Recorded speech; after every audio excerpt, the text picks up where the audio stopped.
Friends, आज मेरा topic win and yang के बारे में है। आज खाली यही एपिसोड में कि मैं पर्टिकुलरली सारे एग्जांपल्स लूँगी जो हमारे डेली लाइफ में हमें नज़र आता है कि हाँ, यहाँ पे एग्जिस्ट करता है, विन भी एग्जिस्ट करता है एंड यांग भी एग्जिस्ट करता है। एंड कुछ एग्जांपल्स बुक्स के पढ़ी हूँ और कुछ एग्जांपल्स अपने एक्सपीरियंस से बताऊंगी। बहुत ही मज़ेदार टॉपिक है। तो पहले देखते हैं, हम यूनिवर्स के बारे में बातें करते हैं। आप साइंस से पता चलेगा कि हमारा 2 टाइप का एनर्जी होता है, एक मैटर होता है, एक डार्क मैटर एंड एक light.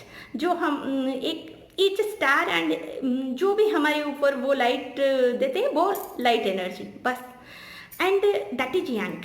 And another one is dark matter जो यूनिवर्स पे चारों तरफ फैला हुआ है। तो विन भी है, यांग है। विन क्या है ना, डार्क है, डार्कनेस है। विन फीमेल है, यांग लेकिन अपोजिट में मेल है, वो एनर्जी है।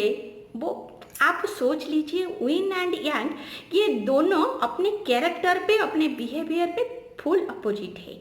तो लाइट को यांग कहते हैं क्योंकि वो लाइट के वजह से वो एक्सपांसन देता है, इसीलिए हम उसको पॉजिटिव भी कहते हैं। लेकिन मैं पहले भी बता चुकी हूँ, पॉजिटिव नेगेटिव कुछ नहीं। तो अभी ये यूनिवर्स की बातें। नेक्स्ट आता है हमारे अर्थ की बातें। हम जहाँ पे रहते हैं वहाँ पे भी आप देख सकेंगे विन भी है, यांग भी है।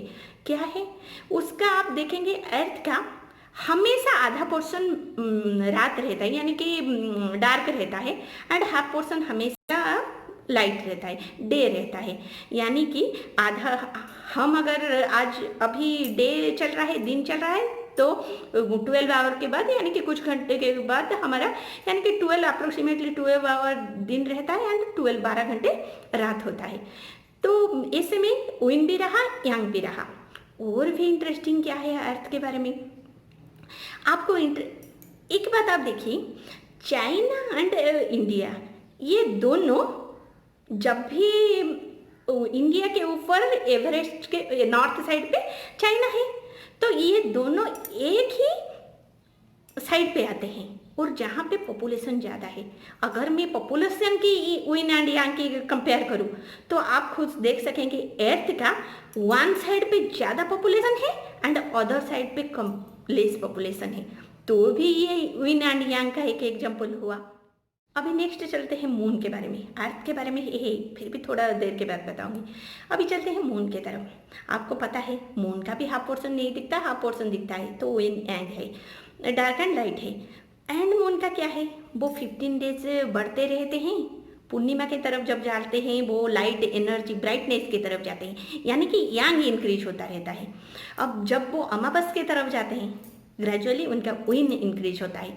तो हमारे मून के बारे में भी पता चल गया कि एग्जाम्पल पे उनके पास विन भी है एंड यांग भी है। अभी नेक्स्ट हमारे लाइफ के तरफ चलते हैं। हम जब बार्थ होते हैं, जन्म हुए, यांग अपने स्टार्टिंग पॉइंट पे है। ग्रेजुअली जब हम यंग होते हैं, हम ग्रेजुअली ग्रोथ के तरफ चलते हैं, तो यांग अपना सबसे मैक्सिमम स्टेज पे रहता है। वही पीरियड पे वो क्या करता है, नेक्स्ट लेवल पे रिप्रोडक्शन देता है। तो थर्ड ग्रोथ रिप्रोडक्शन का हुआ। फोर्थ स्टेज क्या हुआ, हमारे ट्रांजिशन का। यानी कि ट्रांजिशन का मीनिंग क्या है कि हम क्या कर रहे हैं, तब हम ओल्ड हो जाते हैं, एज हमारा ग्रो करने लगता है। तभी वही टाइम पे यांग धीरे धीरे कम होने लगता है, विन बढ़ने लगता है। तो उसके बाद बर्थ टू डेथ ओसिलेट हो रहा है विन एंड यांग। ये हमारे लाइफ की बात हुआ। अभी नेक्स्ट एग्जांपल चलते हैं सीजन की तरफ। सीजन पे क्या होता है, अभी देखिए, अभी ये टाइम पे तो हमें सारे वेजिटेबल, सारे फ्रूट्स सालों भर हमें मिलते हैं, महीने भर, सालों भर, जब भी देखें हम जो भी एनी वेजिटेबल और फ्रूट्स पा सकते हैं। लेकिन पहले क्या होता था, पर्टिकुलर सीजन पे पर्टिकुलर वेजिटेबल या फ्रूट्स आता था, जो कि हमें नेचर को मान के चलना चाहिए। हम नेचर को मानेंगे तो वो हमें लाड प्यार से मानेगा। अभी आप खुद ही सोचिए, हम अगर बिगड़े हुए बच्चे होंगे तो पिता माता तो मार के ही हमें समझाएंगे। अगर हम अच्छे बच्चे होंगे तो कोऑपरेट हमारा जल्दी भी होगा, हम ग्रोथ भी अच्छे से कर सकेंगे और हमारे पेरेंट्स भी हमें अच्छे बोलेंगे। तो ऐसा ही नेचर होता है। नेचर हमारा पिता माता है, हमें वो ग्रो करता है। हम उसको अगर अच्छा करेंगे वो हमें लाड प्यार से बढ़ाएगा।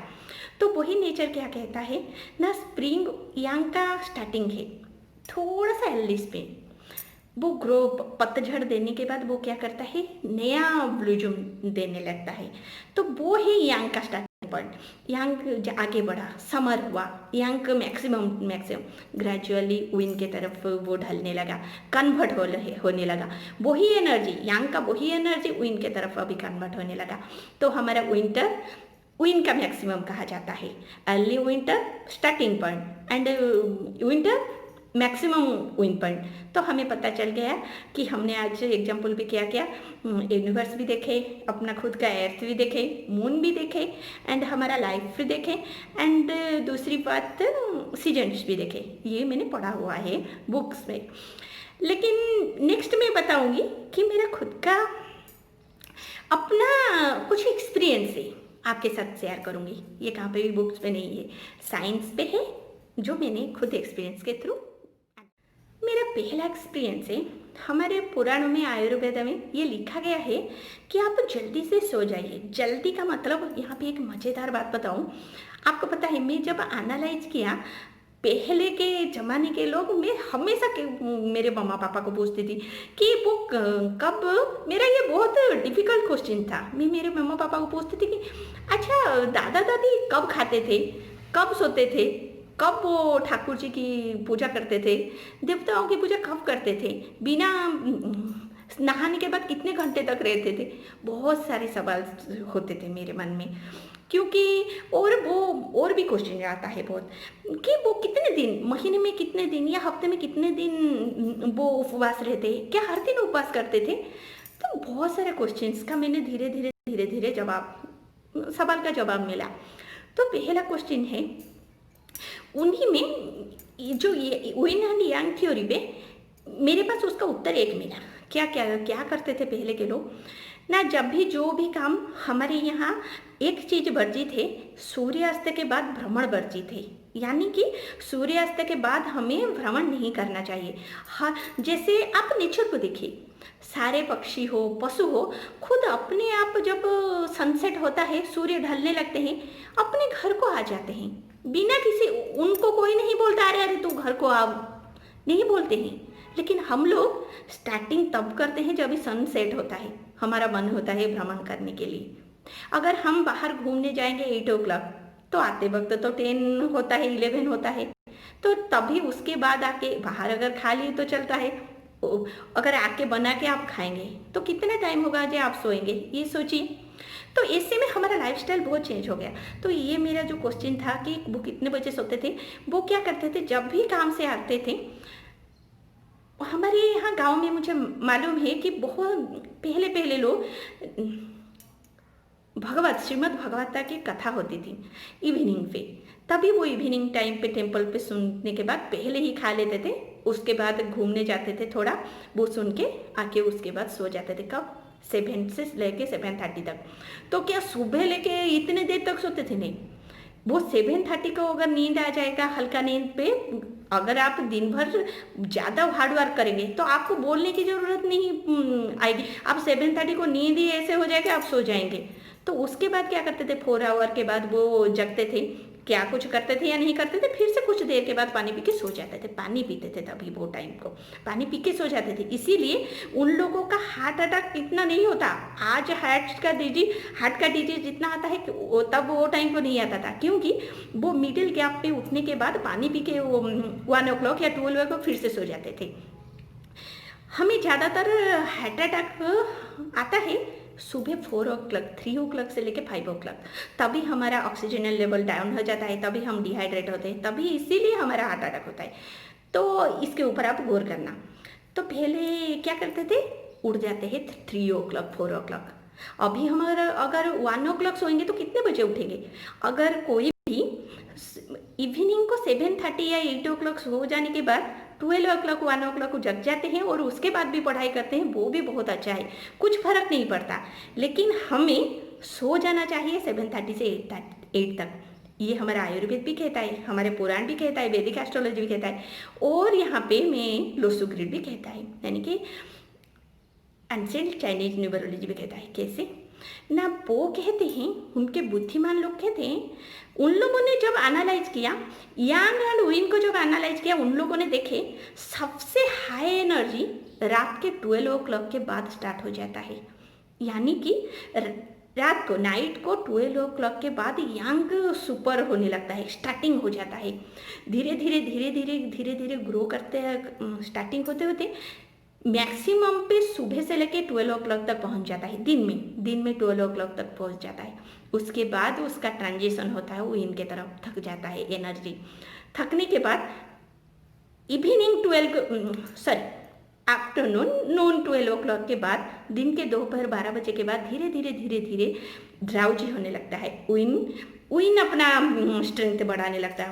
विन यांग तो कमजोर होने लगा, तो धीरे धीरे धीरे धीरे धीरे तक रात के 12 बजे फिर से ट्रांसफर हो जाता है विन से यांग को। तो हमें इससे क्या पता चला कि हम अगर नेचर को जानते हैं तो नेचर क्या कह रहा है? नेचर कह रहा है आपका सारा काम, आप अगर जो भी एक्सपेंशन वाला काम, जो भी एनर्जेटिक वाला काम, जो भी आप चाहते हैं कि ग्रो करना, कौन से टाइम में आप ग्रो कर सकेंगे और आपके दिमाग में वो एनालाइज अच्छे से एंटर करेगा, वो है रात के 12 बजे से लेके 1 o'clock ले लीजिए, 12 बजे से लेके मॉर्निंग के 12 बजे तक। तो ये हमारा सबसे अच्छा टाइम रहता था। इसीलिए बच्चों को 4 o'clock, मुझे भी पता है, मेरे पापा कभी भी, मैं अगर 7 o'clock सो जाती थी, नहीं जगाते थे मुझे। वो बोलते हैं नहीं, वो थक गए हैं, सो जाओ, सुबह उठ के पढ़ाई करें। मैं सुबह 5 o'clock ऐसे, मुझे मैथमेटिक्स अच्छा लगता था सुबह सुबह करना, नहीं तो 3 o'clock ऐसे में करना। तो वो एक अच्छा टाइम है, आपका ब्रेन सब पकड़ लेगा वो टाइम को। तो आपने अपने बच्चों को भी वही सिखाइए कि रात में पढ़ाई की आदत मत डालिए। पर्टिकुलर तो मैं चाहती हूँ रात के 7 से लेके 11 तक मत पढ़िए, कभी वो टाइम पे आपका दिमाग में एंटर ही नहीं करेगा। आजकल बच्चे ना ज़्यादा से ज़्यादा मूर्ख इसीलिए हो रहे हैं कि उनका पढ़ाई का टाइमिंग बहुत आपने गलत चुना है उनके लिए। आप सुबह उनको बिठाइए, सुबह तो वो देर से जगेंगे, किसे पता। तो इसीलिए जापानीज वाले भी यही मेथड को एनालाइज करके, इसको ही लेके उन लोगों ने मेडिसिन खाने का टाइम भी विन एंड यांग से लिया है। अभी जो मेरा नेक्स्ट एग्जाम्पल है बहुत ही मज़ेदार है, एंड ये मेरा खुद का एक्सपीरियंस साइंस को बेस करके है। हमारे खुद के बॉडी के अंदर भी विन एंड यांग रहता है, सभी बॉडी के अंदर विन एंड यांग रहता है। कैसे? एक मेल पे ज़्यादा यांग रहता है, इसीलिए यांग को मेल कहा जाता है। इसका रीजन क्या है सुनिए। हर एक मेल पे यांग क्वालिटी ज़्यादा रहता है, वो बॉडी उसका हॉट रहता है, बॉडी उसका हॉट है, एंड उसका reproductive organ cooler than his body. यानी कि मेल का बॉडी गर्म रहता है, लेकिन फीमेल का बॉडी ठंडा रहता है। लेकिन मेल का रिप्रोडक्टिव ऑर्गन ठंडा रहता है, उसके बॉडी को टेम्परेचर को देखे तो। लेकिन फीमेल पे उसका रिप्रोडक्टिव ऑर्गन हॉट रहता है, उसके बॉडी को कंपेयर करें। ये अगर कोई समझेगा, आजकल जो इशू हो रहा है प्रेगनेंसी का हो या बच्चे नहीं होते, ऐसे में आप बहुत हद तक इसको अच्छे से एनालाइज करके एंड विन यांग को बैलेंस करके आप पेरेंट्स होने का सुख पा सकते हैं। कैसे मैं एनालाइज करके आपको, ईश्वर ने हर मैन को, यानी कि हर मेल को उसका बॉडी का टेम्परेचर ज़्यादा दिया है, उसका रिप्रोडक्टिव ऑर्गन को ठंडा किया है, कूल करके रखा है। एंड हर फीमेल को उसका बॉडी का टेम्परेचर कम किया है एंड उसका रिप्रोडक्टिव ऑर्गन को टेम्परेचर ज़्यादा किया है। अगर कोई इसको समझ पाएगा, इसीलिए पहले के ज़माने के लोग ज़्यादा धोती कुर्ता पहनते थे, और वो क्या कहते हैं ट्राउजर के जैसा पहनते, धोती पहनते थे, लुंगी पहनते थे, ऐसा सब पहनते थे, क्योंकि वो बॉडी का मेल का रिप्रोडक्टिव ऑर्गन को ठंडा करके कूलर करके रखेगा। आप जाके साइंस भी चेक कर सकते हैं कि जनरली बॉयज में, मेल पे उनका reproductive organ 2 to 3 degree cooler than their body temperature. उनके बॉडी टेम्परेचर से 2 to 3 डिग्री कूलर रहता है उनका रिप्रोडक्टिव ऑर्गन।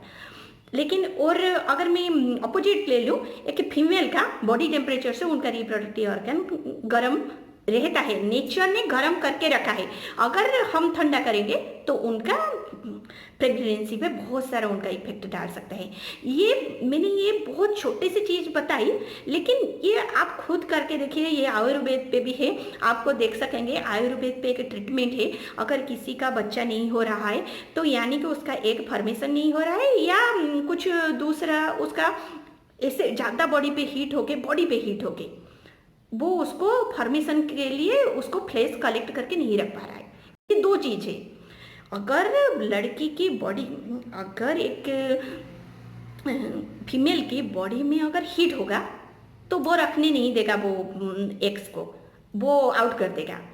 अगर उसका रिप्रोडक्टिव ऑर्गन गर्म नहीं हुआ तो वो फॉर्मेशन ही नहीं कर पाएगा। ये बहुत इंपॉर्टेंट चीज़ है। इसीलिए आयुर्वेद में कभी कभी क्या करते थे, ऐसे कोयला लेके उसको गर्म कर देते, उसके ऊपर यानी कि खड़ा करते थे वो लड़की को, उस रिप्रोडक्टिव ऑर्गन उसका अच्छा होने के लिए। क्योंकि जितना उसका रिप्रोडक्टिव ऑर्गन हीट होगा, नेचर ने बनाया है, हमने नहीं। नेचर जो कहता है हमें वो सुनना चाहिए, वो हमारे हित के लिए है। अगर बॉयज आजकल क्या करते हैं, जीन्स पहनते हैं, दिन रात काम करते हैं। अभी देखिए जीन्स पहने 12 घंटे तक 14 घंटे तक बाहर घूमेंगे तो वैसे भी क्या होगा। जनरली मुझे जितना मालूम है, मैंने जितना साइंस पढ़ा हूँ, तो उसमें लिखा हुआ है कि बॉयज का रिप्रोडक्टिव ऑर्गन जब कूलर होगा तभी उनका स्पर्म फॉर्मेशन होता है, यानी कि वो अच्छे से उनका पेरेंट्स होने का सुख मिल सकता है उन्हें। तो ये आज इससे हमें पता चला कि हर यांग पे कुछ ऊइन रहता है एंड हर ऊइन पे कुछ यांग रहता है।